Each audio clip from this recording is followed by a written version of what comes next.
you feel about the music? What do you all feel about the music? Let me know. One word comment in the section. What do you feel about the music? Inspiring, happy? Tell me, what do you feel about it? Liberated? Yeah, joy.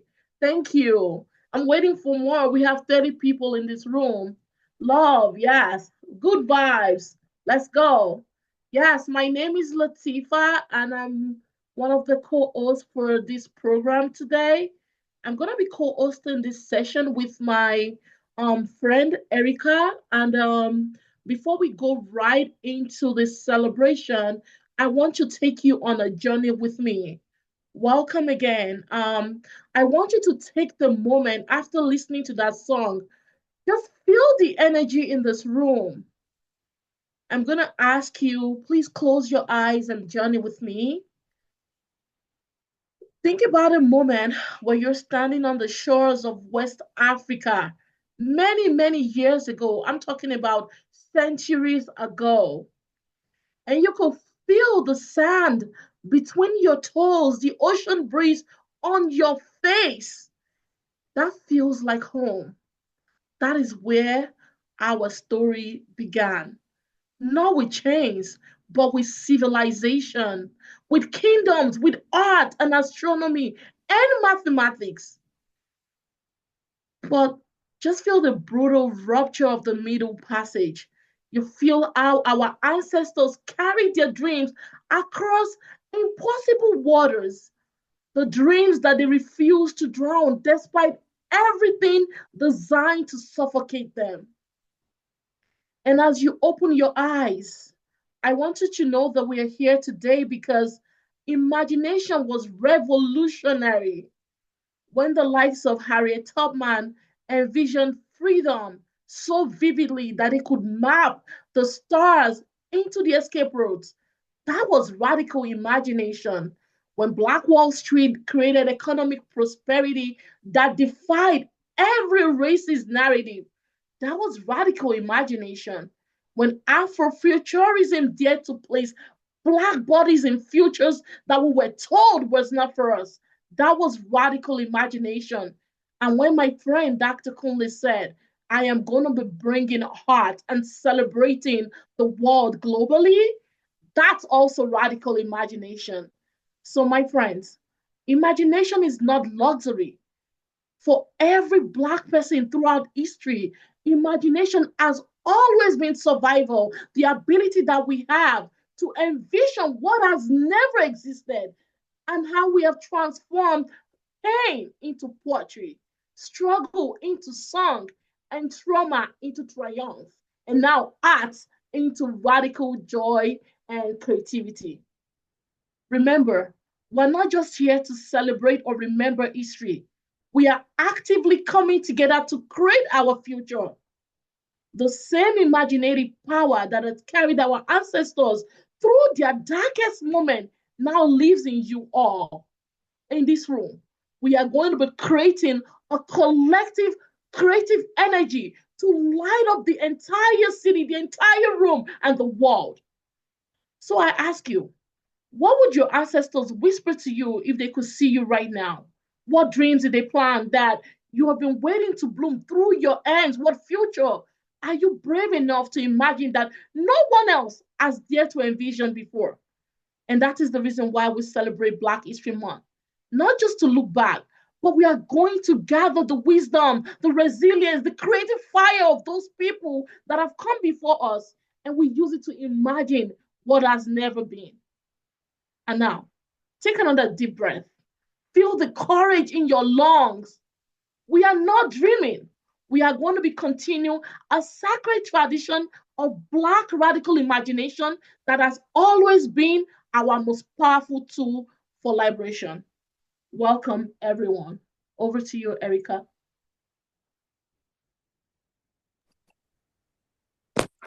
Good afternoon, good morning, good evening, distinguished guests and panelists. My name is Erica Adugwo, and I'm delighted to be here in the midst of great people. Lateefat, Dr. Kule, it's good to see you again. So as Lateefat mentioned, this is a very remarkable time in history. And as you already know, we are in February, which is the Black History Month here in the United States, and I think across the world as well. So everyone, I want to say thank you again for being here. Welcome. We are going to be celebrating Black labor through the African diaspora. And today we recognize tireless work, the innovation, and the resilience of Black people throughout history, both past and present. And from the foundations of global economies to transformative contributions in the arts and culture and healthcare, Black labor has been a cornerstone of modern civilization. And yet, the recognition, the reparations, and the healing ode remain incomplete. So, without further ado, we're going to move to the first opening remark by Dr. Kunle. Dr. Kunle? Yeah, I'm here. Hi, everyone. I'm so delighted to be here today with all of you, and it's such a great joy to be connected with all of you from all over the world. Much has been said, and I would just want to say that you should just enjoy this moment today. We have wonderful speakers, across the United States who are going to be sharing with us passionately across their field of endeavor as well, regarding the influence and the contribution of Black people. And I just want to just sit back and enjoy today's session. And of course, if you do have questions, please don't hesitate to put them in the chat, because some of the people who have invited here today will be able to attend to some of your questions if we have the time. So I just want to say today is a day to be celebrated, and every day is a day. Every day is actually Black History Month. Actually, I'll put it that way. So I would just say enjoy it, enjoy this wonderful time, and let's celebrate culture. Let's celebrate our greatness. Let's celebrate humanity. Let's celebrate our essence and our existence as well. So have a wonderful Black History Month event today. Thank you so much.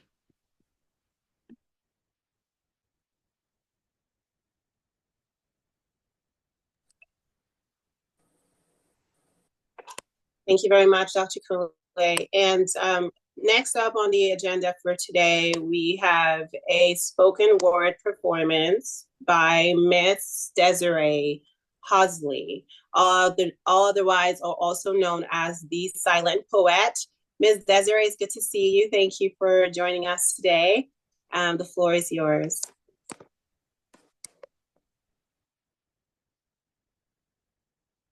You can just unmute yourself currently. I think you're still muted.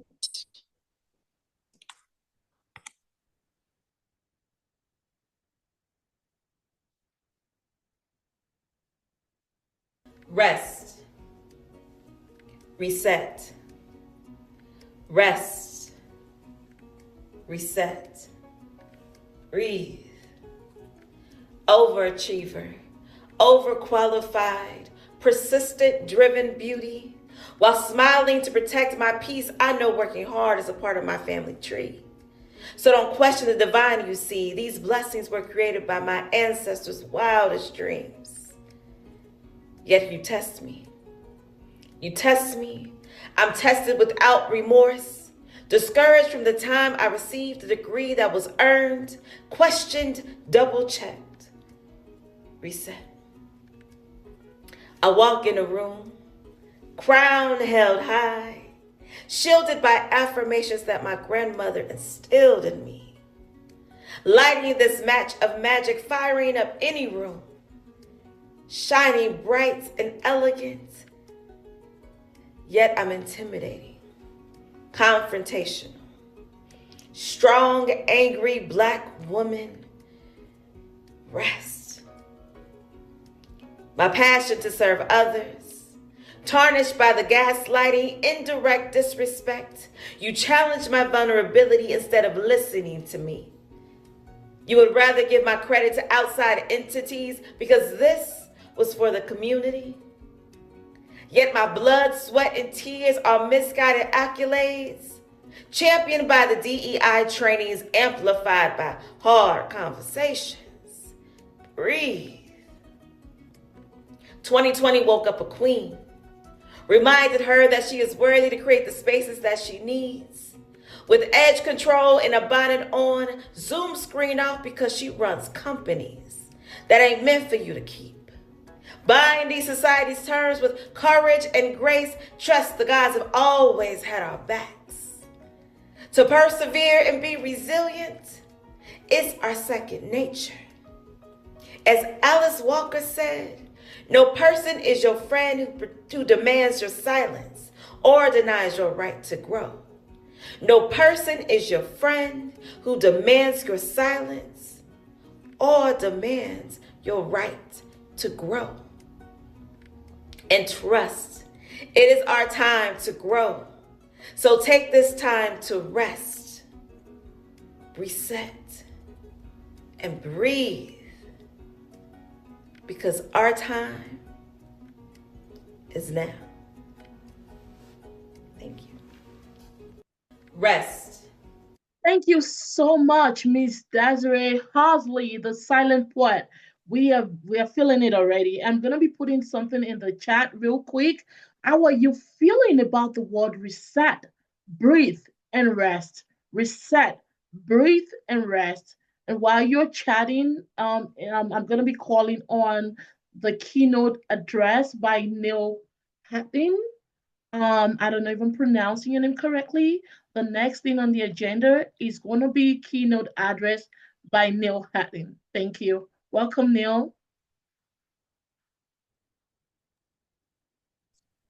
Welcome, everybody. I don't know how I landed with the keynote, especially after all the beautiful introductions from you, Lateefat, and Erica, and Kunle, and Miss Desirae. I definitely needed to hear that today. I definitely needed to be able to reset. I'm honored to be here today. I'm joining you from San Francisco, and I got my folks over there at Bayview Senior Services. Bayview Senior Services is a 50-year-old organization that focuses on uplifting and making sure that we take care of the seniors in our community. And that's something that's not natural to modern day America. Seniors are often just kind of thrown away. And for the last 50 years, we've been doing a great bit of work, housing, feeding, and uplifting the spirit of the seniors in our community. I had the opportunity to visit Ghana a couple of months ago, and just was overwhelmed by how the seniors were just a part of the community, a natural part of the community, and in some kind of way in America that got broken down, at least in the San Francisco Bay Area. So I'm just really honored to be here and honored to talk about the contribution of labor in the United States. I can speak to that. And obviously, I'll just call it out. Black labor built the United States. That's just the bottom line. We built this country through our backs and our sweat. Everybody knows the story about the slave trade and all that. But what was really interesting is that we brought a lot of the technology and knowledge over to this country to make this country successful. For example, the people captured from Senegambia region of West Africa were already knowledgeable about rice cultivation, particularly the women, and the women really knew how to grow rice. And so in South Carolina, that just was kind of the heart and the generator of the slave trade, and really made everything take off in this country economically, and everything kind of flowed from that. Universities, commerce, everything that you can think of came on the backs of that Black labor. During Reconstruction, after slavery was officially ended, of course, we know that it didn't really end. There was a slave cropping system that Black folks had to participate in, and also Jim Crow laws, and people were exploited through convict leasing. So those things kind of continued the legacy of forced labor that built this country. Later on, during the migration era, people like A. Philip Randolph and the Brotherhood of Sleeping Car Porters really fought to make sure that Black folks had an opportunity to work in the trades, and really fought against discrimination. And that opened up the industries, particularly during the war era, to folks like my father and people who migrated from the South, escaping Jim Crow, moving over to up to the North and to the Midwest and over to the West Coast, like my family moved and worked in the shipyards. And people like my father worked in the shipyards, the Hunters Point shipyards, that I think William's going to talk about a little bit later on. And the Hunters Point shipyard is in the San Francisco's Black community and was the economic engine for the Bay Area. That shipyard, the shipyard in Marin City, Vallejo, and other parts, we had a lot of Black folks who moved from places like Arkansas, Louisiana, Texas, like my dad, Mississippi, came to the West Coast and worked in the shipyards and in the Bay Area and in Long Beach down in Southern California. So that's the kind of the overview, and there's a lot going on in terms of the people who made a difference in the lives of building this country. And a couple of people who should be uplifted is people like Mary McLeod Bethune, who in 1954 started a school for Black girls that became a university, which is now the Bethune-Cookman University, that trained teachers. Bayard Rustin, who was the architect of the March on Washington, was on the executive board of the AFL-CIO labor movement and helped form the A. Philip Randolph Institute, which is currently still active in San Francisco, doing a lot of work with young people, helping them get into the trades even now, and helping them do environmental justice work. And he was also, Bayard Rustin was also involved in the Congress of Racial Equality, which did a lot of anti-colonial work in places like Ghana and other part in Nigeria and South Africa, as well as India. And today, there's a young brother named Chris Smalls who, in 2021, founded a union amongst Amazon workers in Staten Island, New York, and created the first union for the Amazon workers. So there's a long legacy of Black labor that continues to this day. And not to mention the folks who create their own labor, the entrepreneurs. I have a neighbor who is a shade tree mechanic who keeps himself employed and some of his friends employed fixing cars. I remember when I was a kid, in the projects, there was the candy lady who, was just industrious enough to go and buy candy and sweets and other things and bring them to her house and sell them to the people in the hood. So there's a long history of entrepreneurism and people creating jobs and creating labor for other Black people. So I think all those things need to be lifted up. And I want to save room for the other speakers. So I want to thank you for this opportunity to just kind of briefly have a conversation about some of the work and the labor of the Black people in the United States. So thank you. Thank you so much, Neal Hatten. Am I pronouncing your last name correctly? Hatten. Hatten, okay. Neal, thank you. Neal is the Deputy Director of Bayview Senior Services right there in San Francisco. Thank you so much. If you do have questions for Neal, please put it in the comment section. And then I'm going to be passing on to Erica to move on with the next one on the agenda. Thank you. Fantastic. Thank you, Dr. Neal. Thank you, Lateefat. Okay, so next on our agenda, we have an art presentation by Mr. William. I believe Mr. William is here already. Hi, Mr. William. I think you're still muted. Oh. Can someone unmute? Okay. Hello. Right, can you guys hear me? Yes, we can hear you correctly, loud and clear. Okay, sorry, I'm trying to get this screen together. Okay, there we go. So just thank you all for being here. Thank you, Dr. Kunle, for inviting me to be a part of this. I have to do a quick shout out. I'm at a studio audience with seniors, nurses, doctors, all from San Francisco at Bayview Senior Services live in San Francisco. So thank you all. So yeah, can we go through some of the slides and I'll try to make it quick.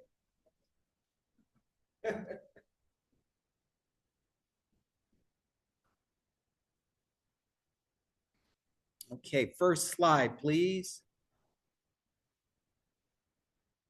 So I am the Intergenerational Director at Bayview Senior Services. And we could go to the next image.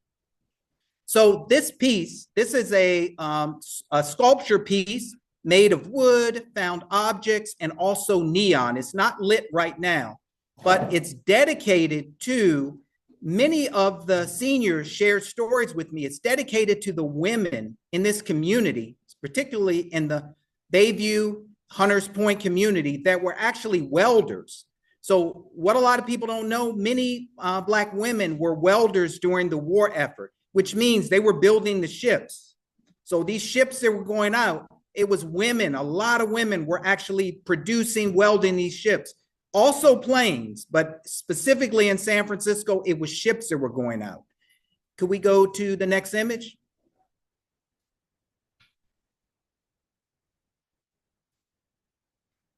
Next image, please. Thank you. So this is a image. This is a classic image of a female welder. She's actually working on a ship. This is during the period of probably 1942 to like 1945, somewhere in that time frame during World War II. Next image, please. I did this piece dedicated to one of the historic buildings actually located at the Bayview's Hunters Point area, which was the old shipyard. So it was a historic building where they actually built the batteries for the submarines that went out. That actually. Okay, go ahead. Sorry. Yeah. Can you hear me okay? Yes, we can hear you now. Okay. So this was a building. I did a drawing of it right before they tore it down. For things are changing in the community, so it was torn down. I also included an image of my grandfather who actually worked for Bethlehem Steel. This was his actual work ID, so I incorporated that into the piece. Next image, please.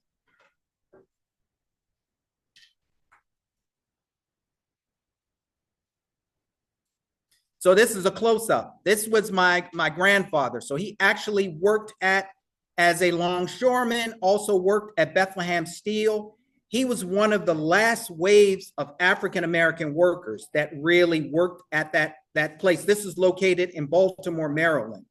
What a lot of us don't really know is when many of these companies left the US and went overseas, the first groups that got laid off were African-Americans.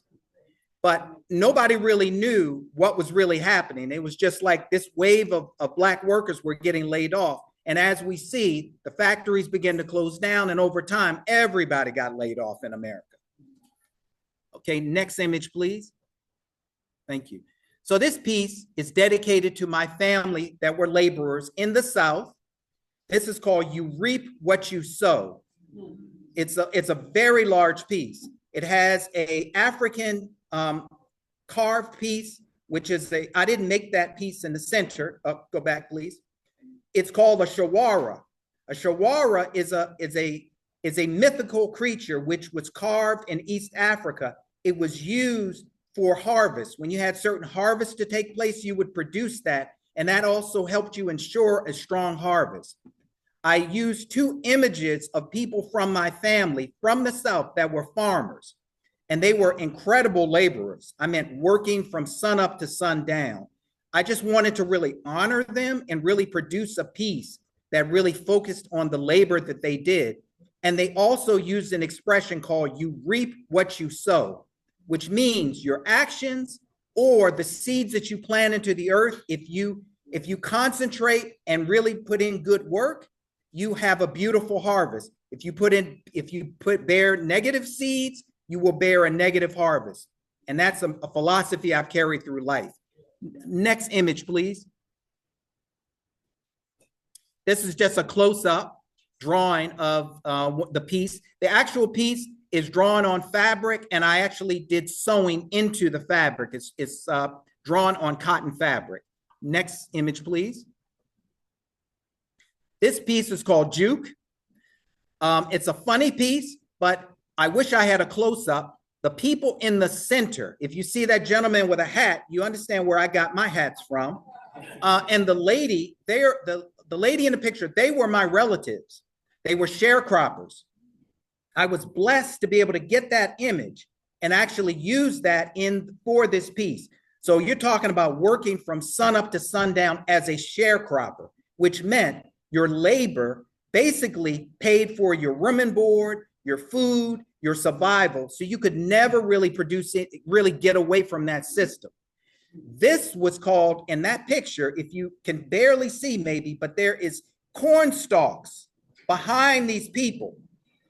That was the backdrop of a good night out. So basically, like when you see the award ceremonies where people stand and take these glamorous pictures with the Mercedes logo, they didn't have that.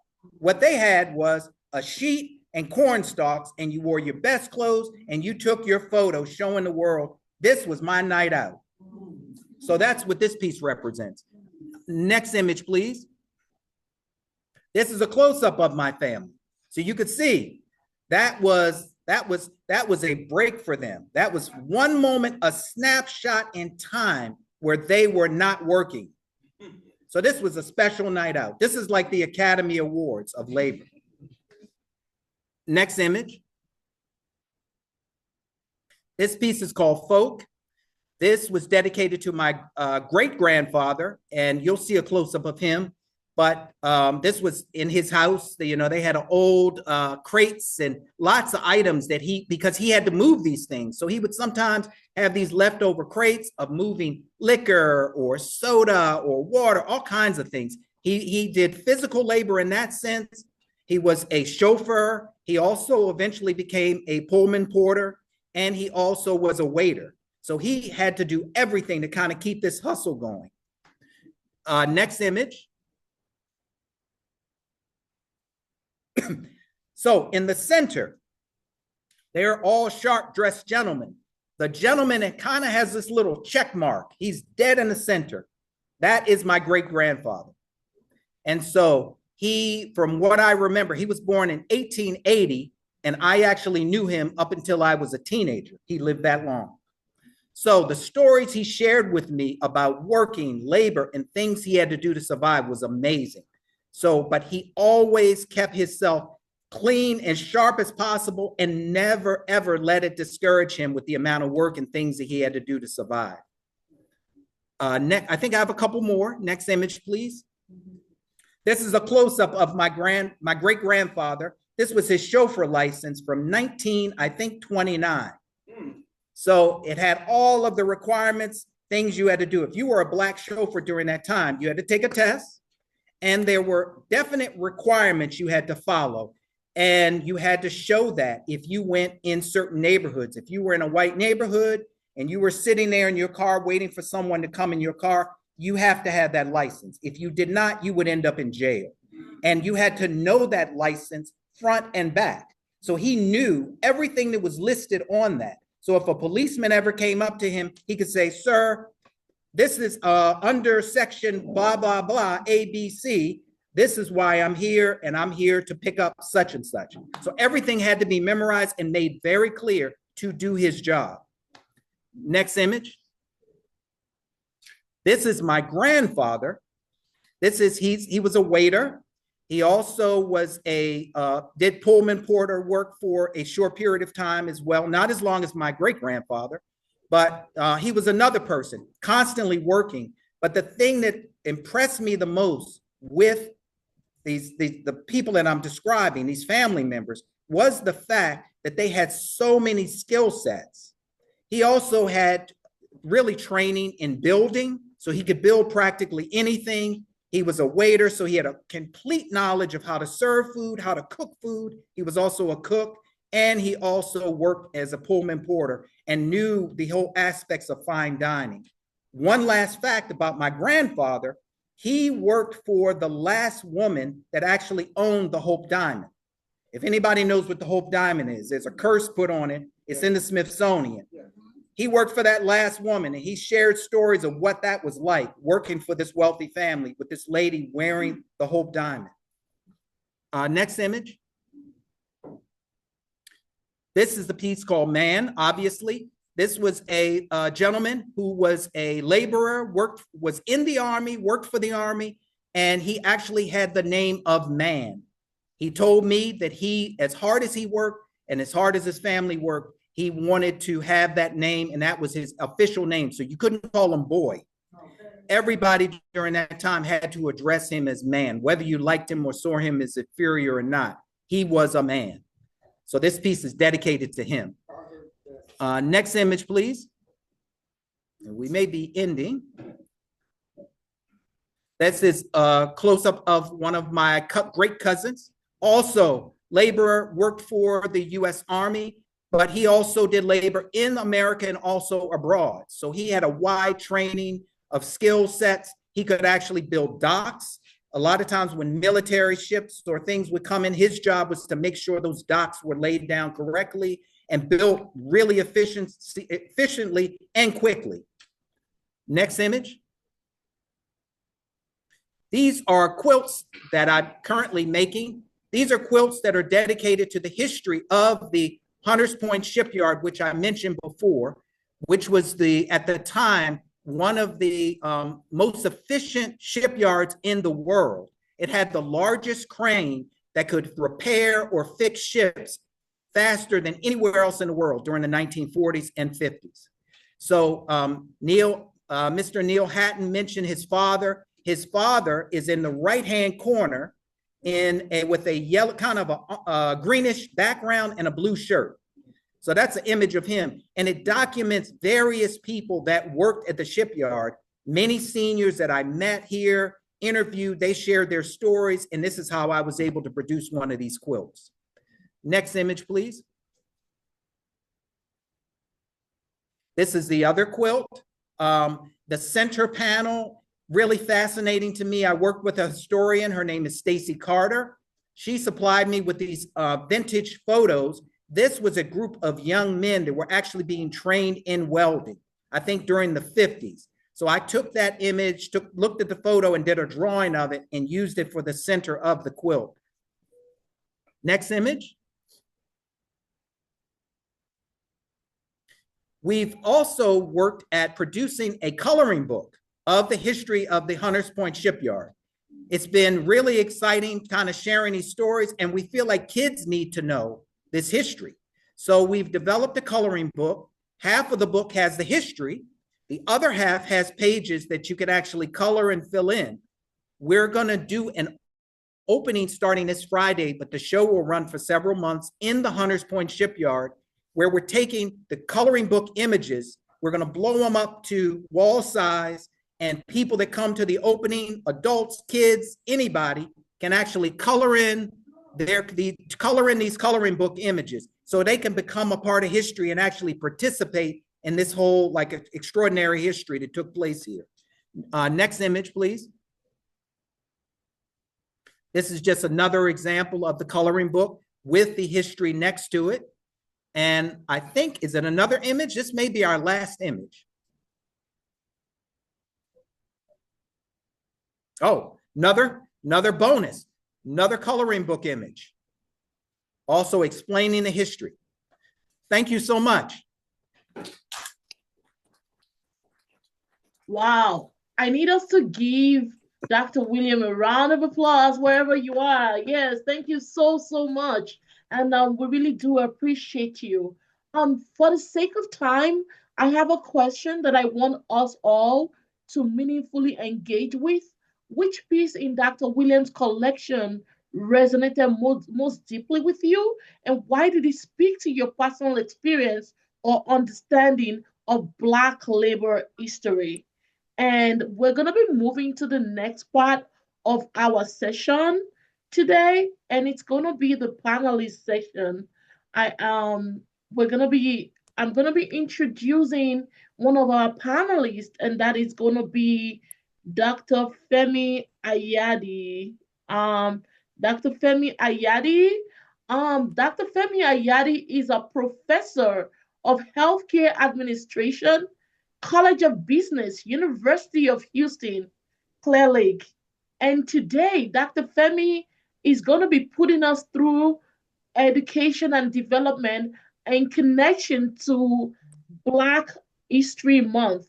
In Dr. Femi's session, she is going to be telling us questions around in what ways, as the historical exploitation of Black labor influence access to education and economic opportunities within the African diaspora, and how can modern educational systems actively work to close these gaps. Let us welcome Dr. Femi Ayadi. Hey, thank you, Dr. Femi. Thank you so much. Thank you. Greetings from Houston, Texas. Can everybody hear me well? Great, thanks a lot. So I'm delighted to be here. I'm humbled. I'm not an artist per se. So I'm honored to be always around artistic people. And my perspective of African labor, diaspora labor, is as a Nigerian emigrating to the United States as an adult already. So I had already finished my undergraduate degree, moved to the United States many, many years ago, I think I have spent more years here in the United States than I had growing up in Nigeria. And I left Nigeria around the age of 22, right about that. But yeah, just like anybody else, looking for better opportunities, wanting to do something better or have other opportunities, and not really knowing how long or what the future lies here. So for me, I'm going to be speaking from the perspective of an educator. Like when I eventually made my way to the United States, the way that I could fashion out to sort of figure out what to do to survive, to contribute to labor as an African diaspora. A key element, let me just answer some of the questions that I have in front of me. A key labor element from my perspective in the African diaspora is training. So the thing that I saw to make me survive was to get some sort of training. And when I say training, it could be training in, doing other things. But for me, I went into education and I see that from my lived experience that education, which is a part of training, is a key element of labor in the African diaspora. And in some countries, many countries in the Western world, it looks like, and if I look at it over the 30 or so years I've been here, it looks like that if you do not have some sort of formal education in the country that you have immigrated to, where you are providing Black labor, um, the country you've immigrated, some parts of the labor force or some parts of the economy will not be accessible to you, or you will find it difficult to infiltrate and be successful at.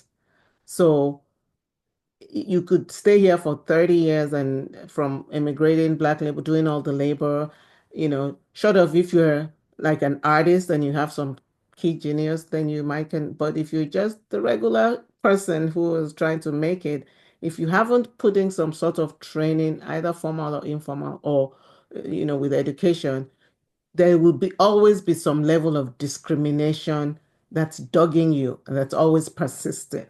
And which, it's a shame that that is it, but you almost have to have done that, some kind of certification. In my case, I went on and got a PhD post my undergraduate in Nigeria, but it almost feels like if you don't do that, you will not have access to some things. And even while you're doing that, my lived experience is, coming from Nigeria, growing up in a completely Black environment and moving here, just the shock at seeing some of the discrimination, some of the um, underlying racism, even in the while getting the education. It was just a little bit, it takes a while to kind of realize, oh, this is what is happening for some of us come labor, bringing our labor from from African countries to the diaspora. So, it was initially a little bit of a shock. And to really look at how African diaspora labor has contributed to the economic growth of our current world, specifically from my perspective. We've done it, right from, the story. I really appreciate Neal bringing us through from the beginning, of slave labor, even up to now. African diaspora labor persists. People are still coming from the African continent wanting to seek better opportunities and providing labor.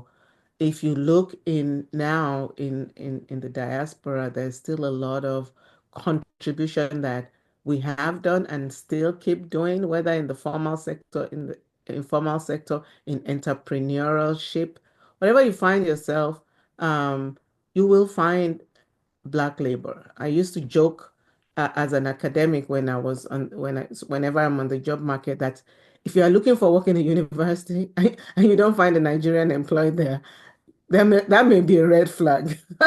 You better do some more fact finding. So I say that to say that African diaspora labor can be found in every single facet that contributes to economic growth here in the United States, but even all over the world.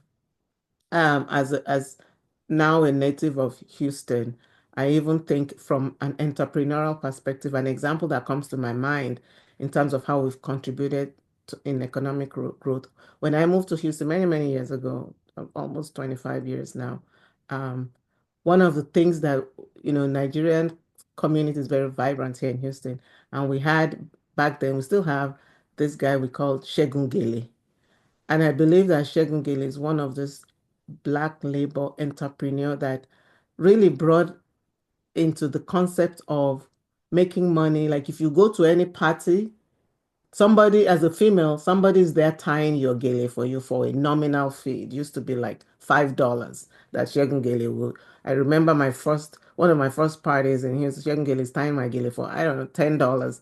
Now you can't even, and that from back then, in the early to mid 2000s, 2006, like that, you could, it was cheap, but now it's gotten to be this huge enterprise of labor of everybody. If you want to go to, the ordinary person doesn't, back in the day, 20 years ago, the regular ordinary person going out to a party or going out to a function doesn't hire a makeup artist to come and do their makeup and tie their gele. But it's now this commonplace thing that's this economic growth that brings in a lot of revenue. I mean, I don't know how much Shegun Gele charges now, but he's still in the business. He's trained a lot of people, trained a lot of people. So it's just to think of that one person and that one entrepreneurship, and it has become this thing that almost every person, female, not almost, I exaggerate, but who wants to go out and look good. It's a thing to, you're going to a party, you want your head tied, and now you could be paying as much as $200 to get that service done between the gala and the makeup. So it's just it blows my mind that when I think back that something as entrepreneurial as that has brought to our country. So, and then back in the day, when you think of another example, back in the day, you would never, all we knew about movies was Hollywood and Bollywood. And now, nowhere in the world, everywhere in the world, Nollywood is recognized. Everywhere you go, people are talking about Nigerian movies, and you people are so rich, and those big houses and all those fun. And it's gotten to be, initially, early 20 years ago, these artists were not making a lot of money, and we were watching their movies indiscriminately, without compensating for it. But it's become such a thing. So I talk about from the education perspective, but I also talk about there's so many different ways that entrepreneurial, informal sector that labor has come into and influence the art, influence music, influence culture all over the world. It's the reward or the work of this artist that and their successes that has brought so much success of Black labor um, into the international scene. Is the African diaspora labor force still undergoing shared psychological, physical abuse? Absolutely.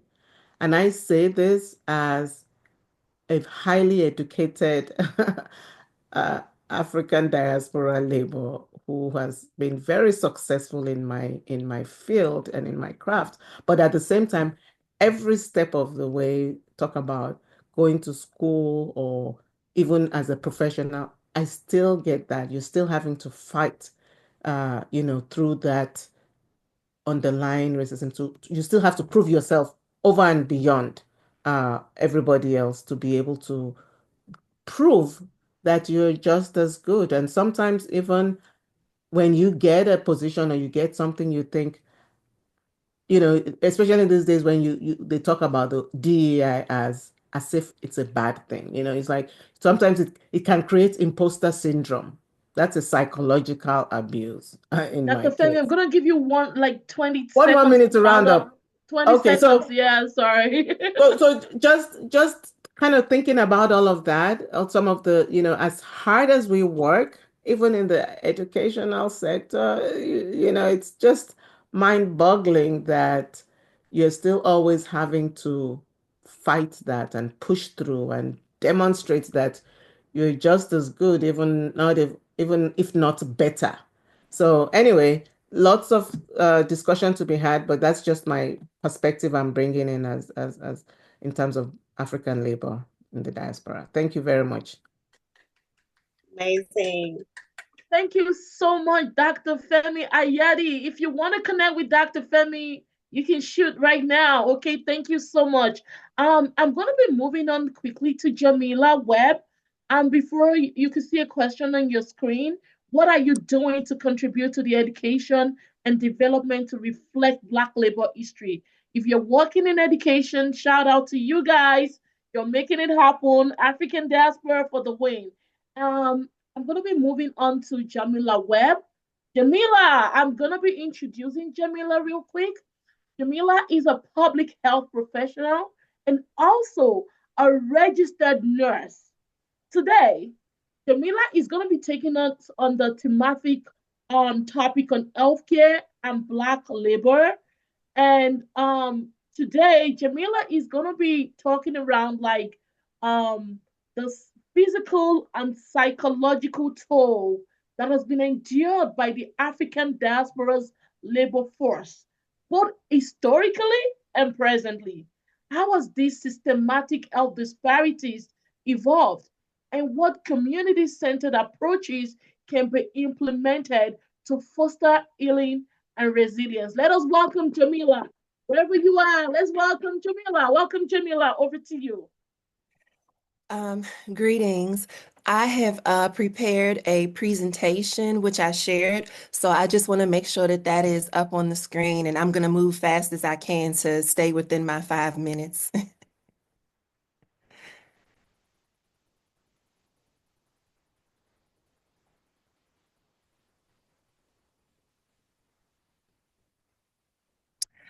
All right, so once again, greetings everyone, and Kuna, you can move to the next slide. Okay, so I just want to start with saying that a lot of times when people think about Black nurses, midwives, healers, they think that a lot of our practices were created in opposition to oppression once we were brought here through the transatlantic slave trade. But I just wanted to pinpoint that we were maintaining communities, caring for our homes and families, and were very skilled people prior to the beginning of the transatlantic slave trade. So we brought a lot of that knowledge with us, and we continue to care through the present day to take care of not only our families and communities, but mainstream populations as a whole. Next slide. How have we contributed to the economic growth of our current world? So, the field of nursing and healthcare in general has been a huge, stable, and substantial support for Black Americans, especially for Black women in our households. We filled vital roles from the beginning when during slavery we were frontline workers, and even up into the present day. For example, during the COVID pandemic, we continue to be on the front lines of major illnesses and healthcare crises here in the country. We help reduce workplace shortages. A lot of times, even before like hospitals were integrated, we cared for our communities. We went to underserved areas. We went to less desirable areas to make sure that folks who did not have access to that care received that care. And then our Black nurses in the diaspora who were born in the Caribbean and Africa and then immigrated here to the U.S., they contribute substantially to their families and economies back home through remittance. One great example, and I created a resource guide to share with everyone at the end. There's a book that came out called Black Angels, The Untold Story of the Nurses Who Helped Cure Tuberculosis. So during the early 20th century, when tuberculosis was largely uncontrolled and a huge issue in the United States. There was a major sanatorium in New York. Most of the white nurses quit, and Black nurses from the Deep South and other places of the country were encouraged to come to that hospital to work because no one else wanted to work there. And through the Black labor of those nurses, through that direct patient contact, through their meticulous notes and observations, they were actually instrumental in helping to cure tuberculosis. Next slide. How have we made contributions to the arts and culture? Once again, nursing is a staple in such a huge respected population, a hugely respected role within the Black population. We have throughout generations inspired arts, culture, music. I loved sharing stories through pictures. So here, I just wanted to give a brief sentence about each one of these. The Woman Who Caught Babies is a very popular children's book about Black midwives. I'm not sure the age range of the most of our participants today, but there was a very famous song by a Black singer called Bill Withers, Grandma's Hands, and that song was about his grandmother who was a healer and caretaker in her community. And the two pictures of these women, the one in the white is actress Jada Pinkett. She actually played a nurse in a very popular TV series called Hawthorne. And then the woman with the collared checkered coat is a very famous Black actress known by the name of Diane Carroll. And she actually played in a TV show in the 1970s called Julia. And what was groundbreaking about this role and her contribution to the arts was she was the first Black woman in a major production to play a non-traditional role. Most Black women in TV, movies typically played caregivers and maids, and in Julia, Diane Carroll actually played a registered nurse. Next slide. Okay, now, did we undergo psychological and physical abuse, and do we continue to? And to piggyback off of Dr. Ayade, absolutely. I don't think that this abuse has changed. I just think that it has kind of transformed. So during the time of antebellum and enslavement, we were dehumanized. We were exposed to constant illnesses and disease. Of course, sexual assault and violence, burnout and exhaustion, medical experimentation. I'm not sure of how many of our participants today are aware of this, but James Marion Sims, who is deemed the father of gynecology in the United States of women's health, he actually perfected several gynecological instruments and techniques on enslaved Black women without the utilization of anesthesia or any sort of pain management. So simple pelvic exams, gynecological exams, and instruments that exist today would not exist without the contributions of those unknown and known Black women that he experimented on. Through our labor, we were forced to breed against our will to maintain a supply of enslaved populations, and then once again, torture and malnourishment, especially if we attempted to flee captivity. Today, being Black professionals, a lot of times we can face discrimination, ostracization, closed doors and things, navigating the workplace and our career, even if we are qualified or overqualified. Next slide. Okay, what is the impact of the abuse, and is it still taking place currently? So in terms of the professional impact on Black nurses and healthcare professionals, frontline work can be very grueling and taxing, mentally and physically. Once again, we're at a much higher risk for disease exposure. We are underrepresented in leadership positions, which means that the decisions that are made about staffing, about implementing safe patient ratios, about things that can make hospitals and healthcare environments safer for Black patients and professionals, our voices are not there because we're underrepresented in leadership. And then how does this abuse impact our patients and communities that we serve? Disinvested communities, we have higher mortality and morbidity rates and harm by proxy of poor infrastructure. So two quick stories I wanted to highlight is here in Mississippi in 2025, there is a group of Black residents outside of Jackson, Mississippi, who are suffering from intestinal parasites and other diseases due to lack of clean access to clean drinking water. And this is intentional because the Mississippi state government chooses not to reinvest into that infrastructure because it's a mostly Black area. Then I'm also not aware how many folks have heard there was a white nurse in Virginia who was recently arrested because she was intentionally breaking the bones of Black babies in the NICU. These are our most vulnerable populations. And so sometimes when we are served by people who don't look at us, that puts us at higher risk for harm. And I've also linked these stories in the resource guide that I made to share with you all at the end. Next slide.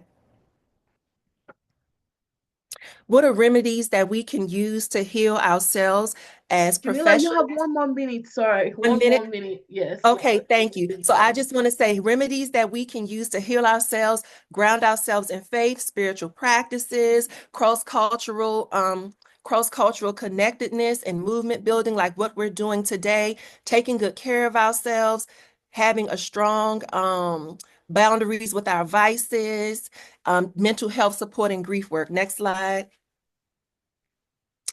Okay, we are at a positive crossroads because we're being more vocal in advocacy, but we're still not where we need to be because of structural racism. Next slide. And then what can be implemented to support positive, lasting change? A lot of nursing leaders and folks in healthcare are really pushing hard to raise awareness to improve Black health outcomes and Black maternal health outcomes. And Black Maternal Health Week and Black Breastfeeding Week are just two examples of campaigns founded by Black healthcare professionals and nurses to help bring about change for our populations. Next slide. Okay, resources, and then my final slide. So I just wanted to thank everyone for being a part of my presentation. Thank you very much, Jamilla. That was a wonderful presentation. If you're feeling this presentation, drop some emojis for me in the chat box, please. Before I move to Erica to continue facilitating this session, I want to borrow the word from the silent poet. We gather rest You gotta reset and you gotta breathe. Over to you, Erica. Thank you, everyone. Thank you, Lateefat. Amazing, Jamilla, Dr. Jamilla, Nurse Jamilla. So moving on to Eric Myricks, award-winning musician, Global Atlantic Fellow for Equity and Brain Health. He will be shedding light for us on community resilience, spirituality, and Black wellness. As we know, Dr. Yes. So hi, Eric. How are you? Hi, how are you? Doing great things. Thank So you. You will be speaking with us today on community resilience, spirituality, and Black wellness. And the music and the arts have long been tools of resistance, healing, and community building for the African diaspora. So how has Black labor shaped global cultural expressions, and how can music continue to serve as a pathway for wellness and social justice? The floor is yours. That's a loaded question. I'll try to answer it very quickly and succinctly Sure. regarding my work. So I just completed as of August 2024 the Atlantic Fellowship Program at the Global Brain Health Institute, which is housed at UCSF in San Francisco. A shout out to Neal and William. And my work connects music and brain health. And so for the whole year, I was one of the only artists and the only American, Black American artists, I think the only Black American male to ever become a fellow in the program, which is very interesting. But we have a lot of African cohorts around the world, and we went to Ghana and South Africa, and that was hugely inspiring. And so the work of becoming an Atlantic Fellow is how do you create impact around brain health? Alzheimer's disease and dementia is a huge issue, as many of you know, in our community. Black and brown folk, African Americans, Africans are twice as likely to get dementia. However, we're participating in research at a level of 1 to 2%, certainly under 5%. It's a huge problem, and a lot of it, the stigma associated with the historical trauma that we've experienced as a culture. For example, the experiment, the syphilis experiment that we know about. In Africa, dementia is largely seen as witchcraft. It was just spoken about, Jamilla talking about the experimentation on Black bodies. So there's a lot of reasons why African Americans are not participating in research. And we're twice as likely to get Alzheimer's and dementia because of things like our diets, heart disease, vascular dementia from a stroke because of maybe how, we have a history of not, being offered the best nutrition. Education is a risk factor for dementia, high alcoholism, smoking. So there's lifestyle risk factors that our community that's not necessarily helpful with some of the historical habits that we have adopted due to the conditions that we've been dealt. And so education is hugely important. So where does music come into play? Well, we know that music is hugely beneficial for stress. Stress is a risk factor for dementia. And we want to look at ways that we can use music to really help our brain wellness. And nostalgia is very good for our brains. So when we're listening to music that connects to story and history, and we know that, there's certain African rhythms and jazz and blues that connect to our stories that elicit memories, and these are very good. Going and experiencing music in group settings, very, very, very good because we as humans need socialization. So to wrap up, and you can look more into the work that I'm doing, the way we are tackling brain wellness, music, and resilience is through a project called Memories Unleashed. If you go to memoriesunleashed.org, you can learn more about it. And it's a two-part initiative. One is an album that is going to come out in about a month, and it is an album of Great American Songbook, songs from the likes of Ellington and other classic songs from the 20s to the 50s that our parents grew up on, songs that you would have heard Nat King Cole sing and Ella sing and Joe Williams sing. It's an incredible album with some of the top jazz musicians in the world. We just finished the record. And the whole point of Memories Unleashed, the album, is to bring awareness to Alzheimer's and dementia. And they have been funded through the Elijah Rock Foundation, our 501c3, by Alzheimer's Society, Global Brain Health Institute, and Alzheimer's Association. Part two is two live events that we've been funded for. They're free to the community. One is going to be at San Francisco Conservatory of Music on March 28th. It's free to the community. You can register now and actually get tickets now, reserve tickets now. And it's a program, it's a show, it's a jazz show starring yours truly and guest starring Antonia Bennett, who is the daughter of Tony Bennett, who, as you know, Tony Bennett had Alzheimer's disease, and he lived with it for 6-7 years before he stopped performing. And so we are going to present this show, and we're going to have some questions that we ask our audience pre and post show to get an understanding of people's feelings and sentiments around brain health and brain wellness. Alzheimer's Association and Global Brain Health Institute have sponsored these events. The first is in San Francisco on the 28th, and the second one is May 3rd at the historic Lyric Theater in Miami, Florida.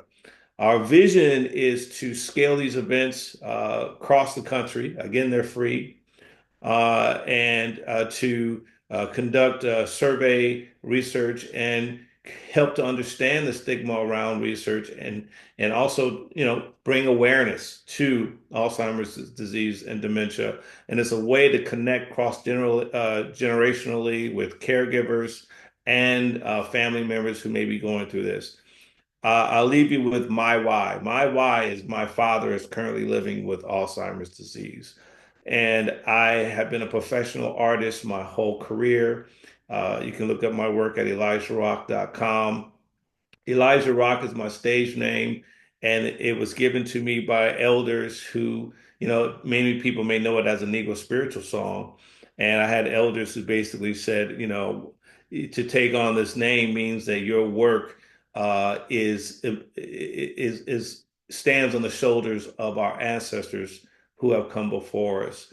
So when it comes to Negro spiritual music, which I've toured around the world singing Negro spiritual music, and to have a life as an artist has been incredibly rewarding.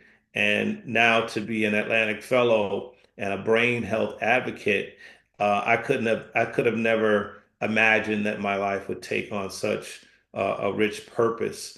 So I thank you for your time. Please tap into Memories Unleashed. We want to come to a city near you if you're in America. We want to actually scale this to Africa. We're actually having conversations about that as well. And we will be very much looking forward to our collaboration with all of you here and getting to know you more. Thank you so much for my time. Thank you, Eric. Thank you so much for sharing with us your why. And that's a very important question for all of us to reflect on. What is your why? What is the story behind your work? What is the story of your work, as Lateefat put in the chat?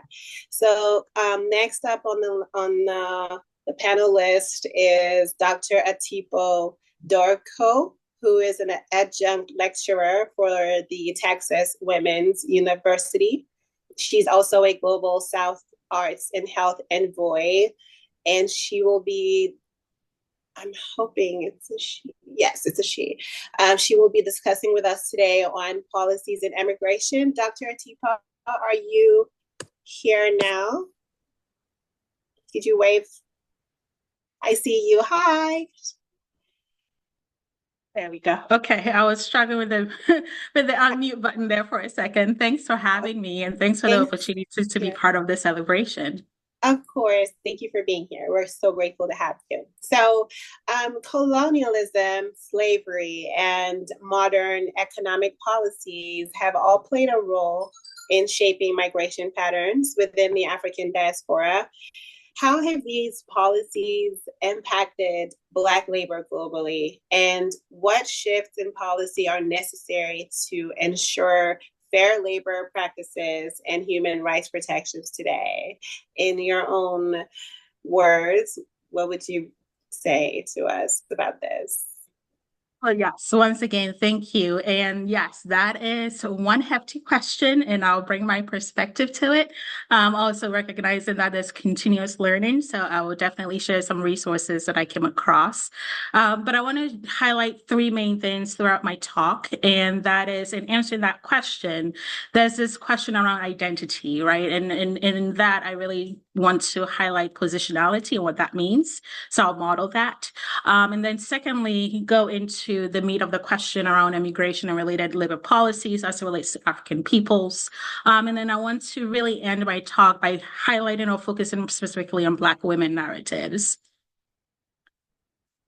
So with positionality or identity, because I think it's very important, especially knowing the essence of the celebration today around Black History Month and our stories as African peoples. So I want to start with mine, and back to the point that was shared earlier about the why. My why is that I'm a Black African woman who immigrated to the US, and I have that dual identity as a Ghanaian woman. I'm raising my kids with this same cultural duality. So the lens within which I see the world and interact with the world is very much intertwined with this identity. More importantly, the implications of the policies within the systems that we all navigate with this skin color that we show up with are not always built around this identity. So even the daily choice to pour out our labor for the inherent survival, our thriving, our flourishing in these systems is in itself, to me, from my own words, a form of resistance. And let's face it, especially in this current political climate, right, in the US and frankly, globally. And so with a celebration like this, I echo what was said earlier. Let's not take this for granted in the community that we're building and using these avenues to create those joyful moments for ourselves to be able to navigate to the complexities of the world that we're going through. So I'm going to shift gears a little bit to speak to the meat of the talk around policies around immigration within the context of labor specifically.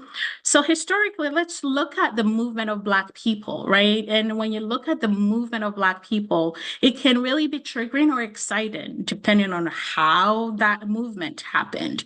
So if it's movement from forced labor through the transatlantic slave trade, that is triggering.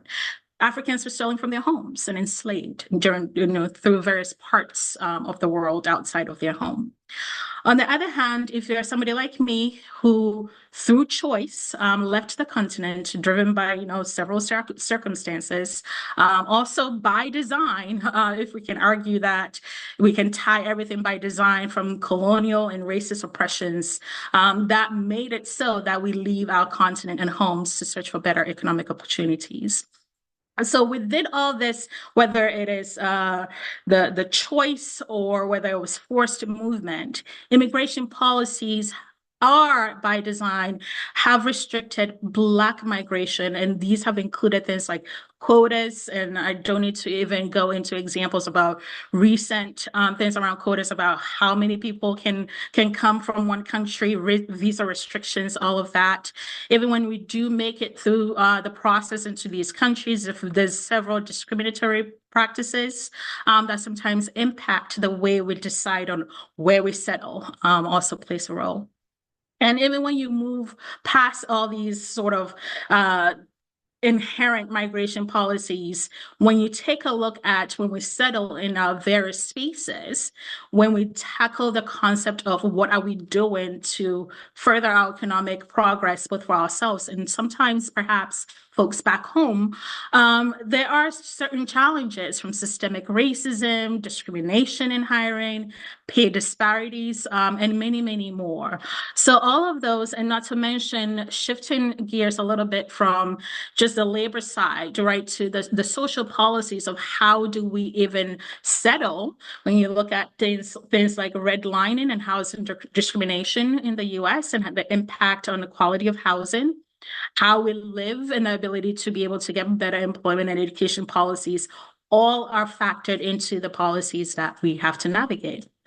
So what does this really mean? And I want to highlight experiences specifically for Black women, because again, going back to how I started off, that is my positionality.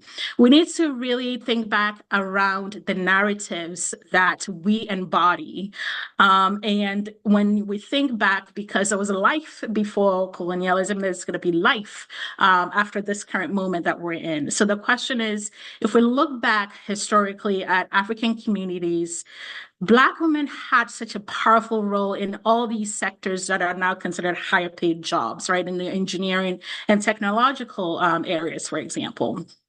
When you look at spaces like agriculture, women in societies like Great Zambia and almost all the West African empires were really instrumental in architectural innovations, right? You look at the mud brick constructions that we currently see in some areas around the world. When you take a look at another sector, such as textiles, I mean, come on, the beauty in the clothing and the designs that we have, from kente weaving in Ghana to all the various tie and dyes in other African countries. That shows the essence and the sort of the inherent genius that we possess. And when you look at things like agriculture, which doesn't get the clout that it really needs to, from waste within crops needs to be cultivated. And all these pre-colonial ways of living actually translated with people over to their different settlements through the forced labor of the transatlantic slave trade. And so again, when you look at agricultural systems, those same principles of how do you grow things was instrumental in things like the cotton industry, right? Additionally, again, when you look at different things around textiles, the US flag, for example, wonderfully crafted and designed by a Black woman. And across all these examples, still African or Black women are rarely credited for these amazing intellectual discoveries. I want to shift gears a little bit, again, staying with Black women specifically, and then talk about even after the post-emancipation, continuously, women have always still been part of the process of development across different countries. And really thinking about, even in the space of education, and so specifically around HBCUs, we heard about the Tuskegee experiment, for example. So staying within the Tuskegee realm of the Tuskegee Institute, as well as Howard University, Black women notably train in various careers around engineering. And I want to name one specifically that I wrote down as part of my prep, which is Marie Van Britten Brown, right? A lot of folks may not be familiar with her, but when you think about your home security right now, when that, whether it's ADT or whatever you have, you should think about this person, because they were instrumental in their knowledge and shaping what we consider modern security technology. And there are many more. The folks, or the three amazing women that were NASA mathematicians, right, as a result of their work, put US in that US space race front line and center. So I know I'm running out of time. So let me wrap up by saying that to answer the question with all the three main areas that I've highlighted, I want us to go away with this summary. we cannot lose sight of our collective narratives. So I've laid out some things in the past, I've laid out some things in the present, and we also need to start thinking about what that future holds, right? Even within these policies that do not serve us well. And how do we also have the capacity to resist and also build ourselves to a place where we are actually also being able to make waves, make moves with our voice, right? And what those Afrofutures mean to us. I'm reminded about my ancestor Nkrumah, because I'm originally from Ghana, taught us through the spirit of Pan-Africanism how important it is for us to really consider that Black identity for what it truly is. We all need to do our part, right? That you know, we wake up to labor and navigate these systems to survive. But we also need to recognize that we're strong as we are in community. For me, the possibilities are part of how I see the work of seeing how the future looks like for my children, right? It is okay that I also teach myself in the process that what worked in the past, what's working now, may not work for future generations. So how is that in itself a part of how we're also fostering that Afrofutures that we're creating? So we should not only embrace the honor of good eldership, because we're all future elders, but also think about how we steer the futures for collectively for ourselves through the next generation that is coming up. And really, all we can do is to work collectively to root out the roots or take out the roots of white supremacy, because it's still strong held in the systems and the policies we're navigating. And it's just taking different shapes and forms throughout generations. So the more awareness we have around that and the more we work collectively, I feel is how we're going to hopefully be able to create those Afrofutures that we're dreaming of. Hope I made it in time. Awesome. Thank you so much, Dr. Sharon. That was amazing. Thank you for really breaking those concepts into detail for us. Wow, I learned a lot.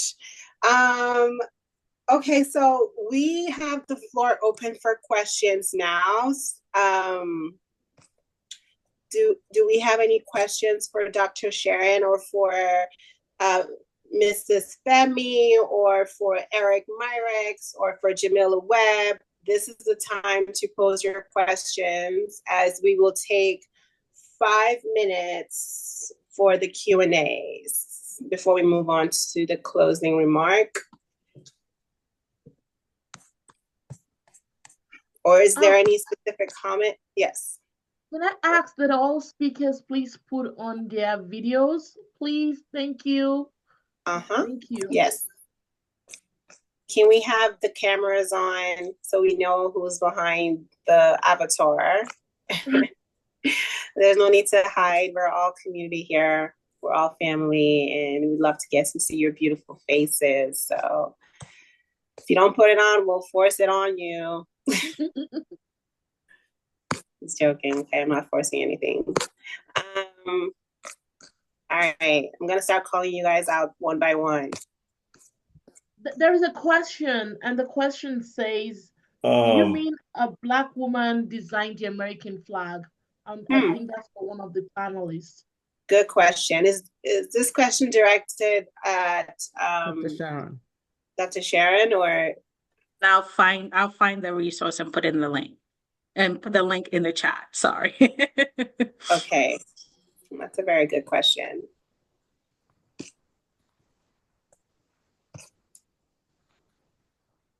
The host must operate the video. Lateefat. Yes. Lateefat, do we have access to put on the cameras for everyone else or no? I don't know. I don't know if that's beyond my power today. But all right. Well, we're taking questions. So I think I saw a couple of questions up in the beginning. I'm gonna scroll through the comments. Okay, so someone asked, I think this was for Mr. Eric. What is the name of the album? I know you've spoken about an album that you're working on. Do you mind answering that question for our audience? Rachel posed the question. Eric, are you there?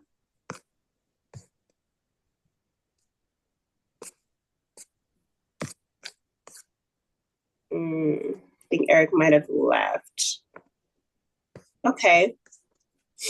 Let's see if we have any more questions. And if we don't, we'll just go ahead and move on to the next thing on it. Okay.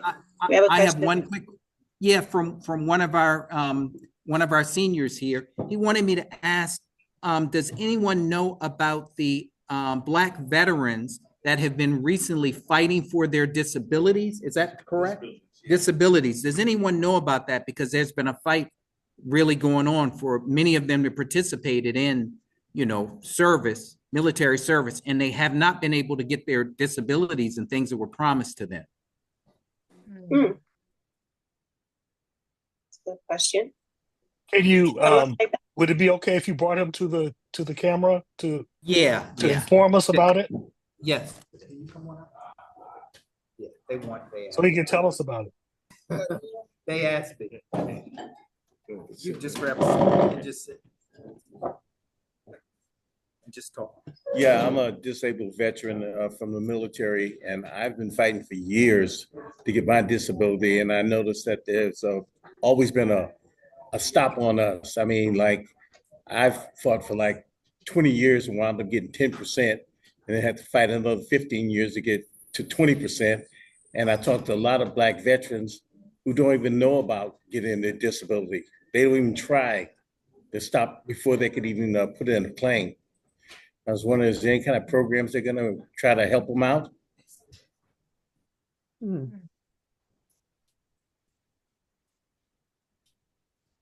So I don't know anything specifically, but be sure to leave your information with William, and we'll follow up with you and see if we can find some information for you. Because if it affects you, I'm sure it affects hundreds of other people. Yeah, a lot of veterans. Yeah, a lot of Black veterans. Thank you for bringing it up. All right, thank you. Great question. So, we have another question in the chat. It says, what can be done to increase the number of Black nurses? I believe this is for Ms. Jamilla.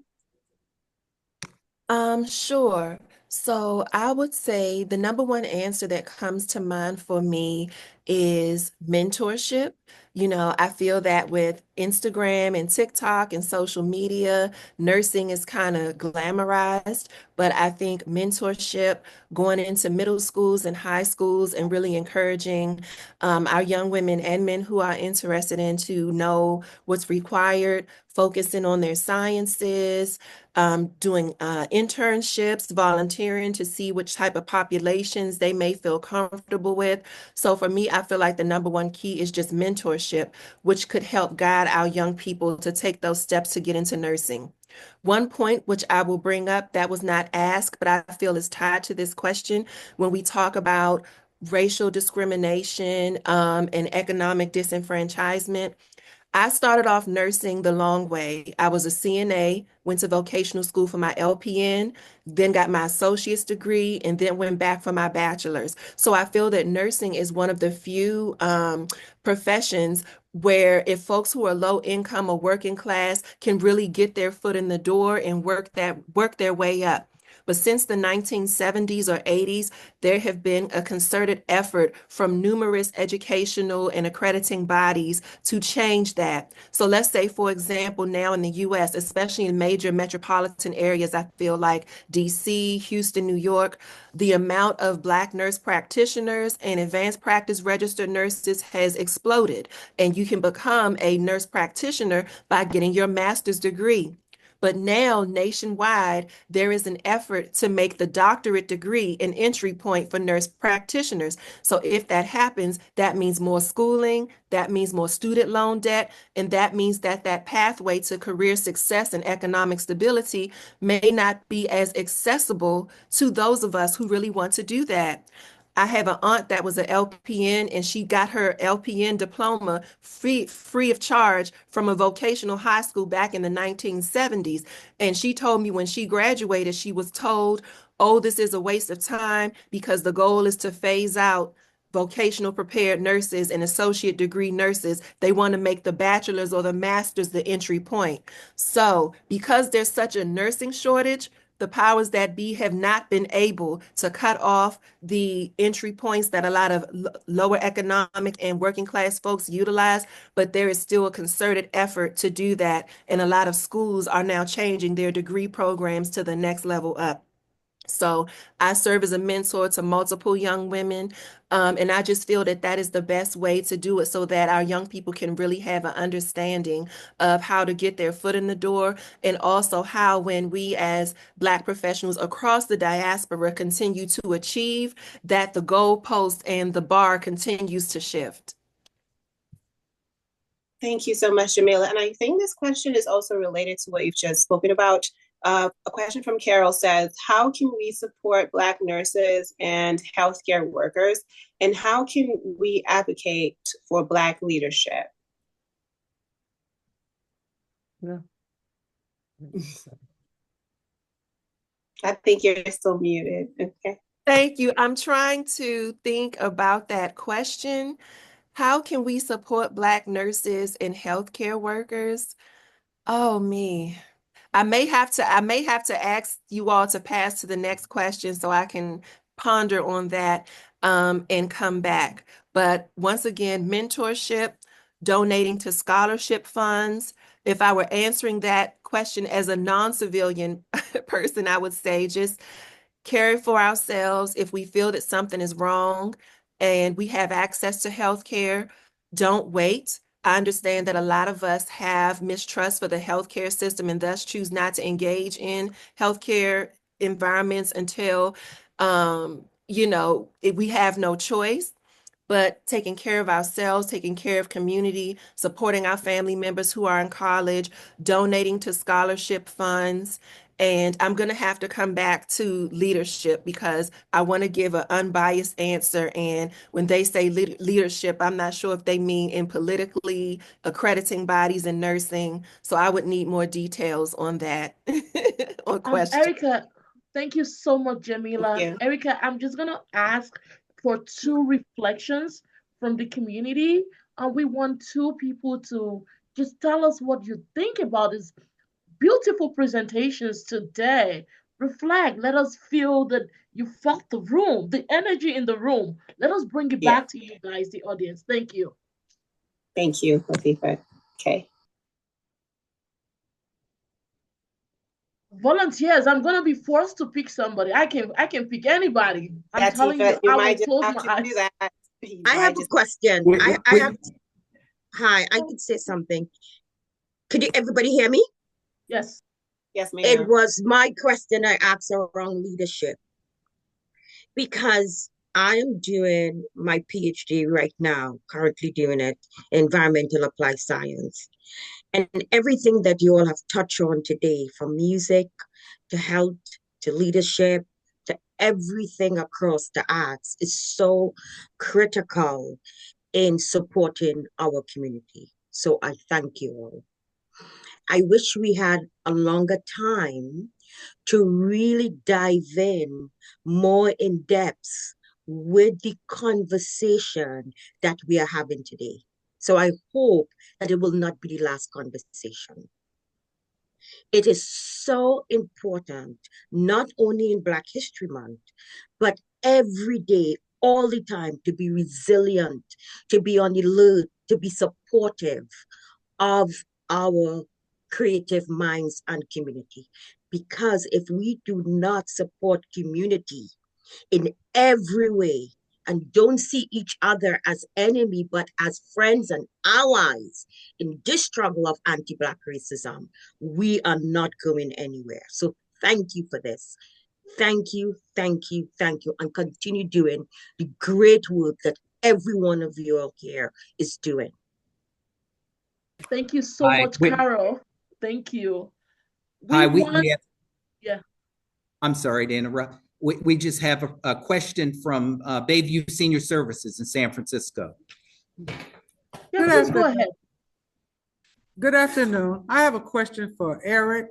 Eric, I would like to ask you, what other resources are there for people who may be experiencing or have family members that are experiencing dementia or Alzheimer's disease? And also, could you tell us a little more about the upcoming event on March the 28th? And thank you all for your participation and your input in the program, and I'll be waiting to hear my response. Thank you very much for your question. Well, Alzheimer's Association has a helpline that is very beneficial as well. Alzheimer's Association, as you know, may know, is one of the largest organizations. Also, I'm very close with Dr. Charles Winninng, who comes to see you all a lot. And I'm working very closely with him on this initiative. So I'll let him know about today so that he can connect with you and William and also give you hands-on information about the March 28th event. And I sent a link here, memoriesunleashed.org, and that will take you to the website at the San Francisco Conservatory of Music, where you can RSVP your ticket. And we can also accommodate a group.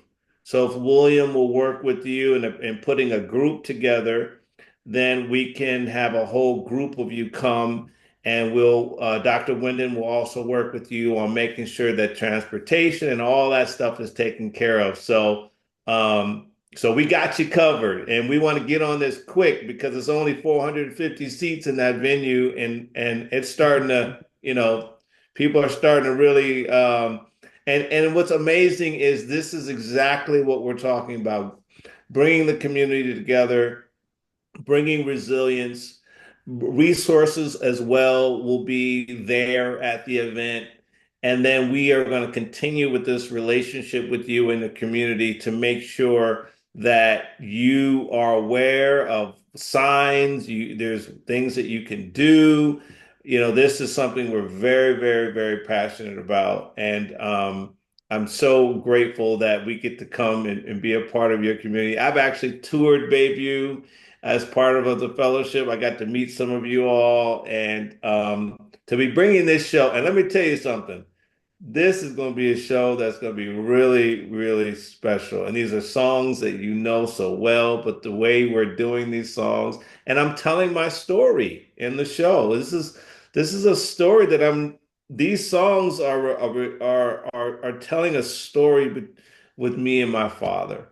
And I think I'm just hoping that it just touches everyone who experiences this amazing music, but the story that we all can relate to, because it's real. And I've had other family members in my family that my mom has taken care of who've had a dementia, and it's a story of hope and resilience, because my dad's doing okay. It's a slow decline, but he's doing well, and music is helping him a lot.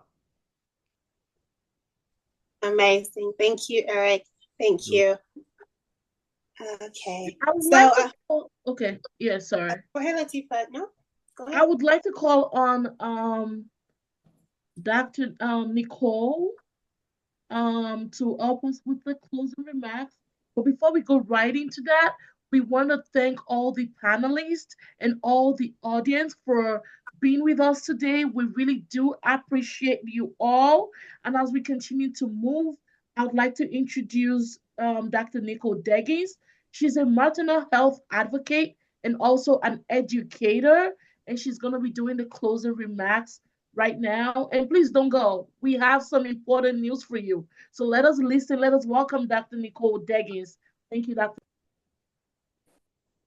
Okay, how is everybody today? This has really been a dynamic program. Give me a second. My camera is showing the wrong camera. There we go. There I go. Oh my goodness, this is so odd. I can't see anybody anymore. Now I feel like I'm talking in the wind. But thank you so much. It is an honor to be here. This has really been a remarkable program. And really thank you, Kunle, for inviting me. I will just do one correction. I'm technically not a doctor. I would like to think of myself as one. That's the honorary doctorate. I will receive it, right? But I am a midwife. I'm a certified nurse midwife and a maternal health advocate and a birth worker. And so for me, I filter everything through the lens of pregnancy and birth. So when I was invited to be a part of this panel, the word labor, I thought about this word labor. And for me, when I think about labor, it immediately brings up an image of a woman bringing forth life, because I'm a midwife. That's how I think. I see her moving through the motions, trying to figure out the best way to move and to sway to bring forth her baby. I see her with a little bit of a struggle, but I know that when we allow her to figure it out with loving support, she will be able to birth her baby in an empowered way for her and her child. But when we interfere, when we mess up the flow, when we require of her things that are not of her, the labor becomes difficult. She becomes frustrated. Progress slows down. She begins to doubt her belief in herself, and she begins to doubt her innate wisdom. She begins to think that she needs these interventions that they are offering, and eventually she accepts them, and she finds herself with an unnecessary emergency cesarean section, now in pain, struggling, working to heal. I hope that you all can see her in your mind's eye. So when I think about this image, and I draw a parallel to Black labor from the African diaspora, I think of all of the things that were thrust upon us, the interventions, if you will, the unwanted and unnecessary interventions, if you will. Those things that were not of us or for us, but put upon us, sending us down the road, just like this woman in labor, to an emergency cesarean section where we were cut open, ripped apart, and left scattered and bleeding in pain. Well, today, I tell you, we sit in our postpartum period. Woo! We sit in our postpartum period. And I will tell you, just like I would tell her, that we can definitively heal. We do not have to sit in the pain and the trauma of this period. Give me one moment, you all, because I lost my place. Okay, here we go. So we have to know that healing is possible. And what do we need to do in our postpartum period to heal and to thrive? As it relates to Black labor, I believe that our freedom and elevation is tied to rejecting and resisting the capitalistic ideals that keep us as prisoners in our own lives. We hear so much about people saying that they want to be free. In my coaching practice, I work with social justice leaders and Black women entrepreneurs who want to find joy and freedom inside of the labor that they're doing. They want to be free. They want to be free from the grind. They want to be free from the time constraints, from being told constantly that they have to be here at this time or at that time. They want to be free from what feels like their personal form of modern day slavery. Many of us, including myself, we choose entrepreneurship because we are searching for this freedom. Because the systems that most of us currently labor inside of, they are holding us hostage. Now we know that colonization created capitalism. As we were colonized, and the idea of ownership over things and people became a common way of doing and being, we as African people were sucked into a system that was not ours. So today, in our postpartum period, we have an opportunity to reject these capitalistic systems. Yes, I get it. We do live in a capitalistic world, so we have to exchange energy for resources. We have to generate income. We have to buy things. Some of us will sell things. Just because we have to participate as it stands today, it does not mean that we have to do this to the detriment of ourselves, to the detriment of our personal emotions, our health, our families, and our communities. we do have ways that we can easily on a day-to-day reject capitalism. So what are some of those ways? First, and I heard somebody say this, one of our presenters said that, just like the postpartum woman, we need community. We need to surround ourselves with community. We need to create communities that support the work that we're doing. And that doesn't mean that everybody has to be going the exact same way that we go.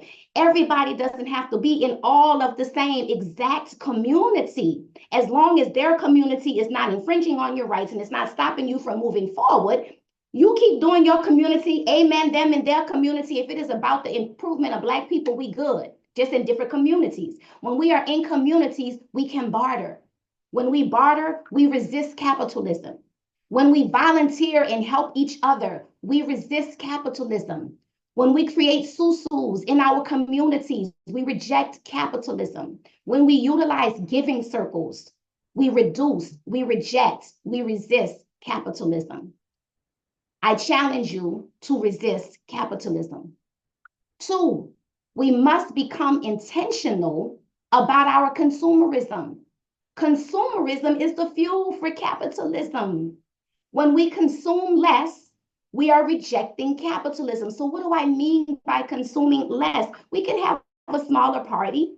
We can have a smaller baby shower. We can eliminate the baby naming, not the baby naming ceremony, that's spiritual and important, but we can eliminate the gender reveal, okay? When we buy Black, when we buy small, when we buy local, we are rejecting capitalism. When we reuse and share, we resist and we reject capitalism. When we keep the old thing instead of getting a new thing just because the new thing is available, we reject capitalism. When we do less in our day-to-day lives, we reject capitalism. And when we begin to slow down and do less, there are so many benefits. We begin to physically and emotionally have opportunity to heal. And if you find yourself uncomfortable when you slow down, that means there is healing that needs to be done. Use that time to you can't afford therapy, no problem. Get a self-help book, get you a journal. Use that time to heal. It gives you an opportunity to truly hear the word of God. When you are sitting and you have time to slow down because you said less, your creativity comes back. You begin to have more fun and laughter in your life. 3, and the last thing I want to share is that we now have an opportunity to decide how we want to labor. There was a time when we could not choose how we labored. We were forced into different ways of labor, but now we can labor for ourselves and create opportunities for ourselves, for our growth and our expansion. So as you choose your labor, choose labor that resonates with who you are. Labor that will allow us to show up in our full authentic selves, in our authentic spaces. Labor that will allow us to serve our communities in a big way.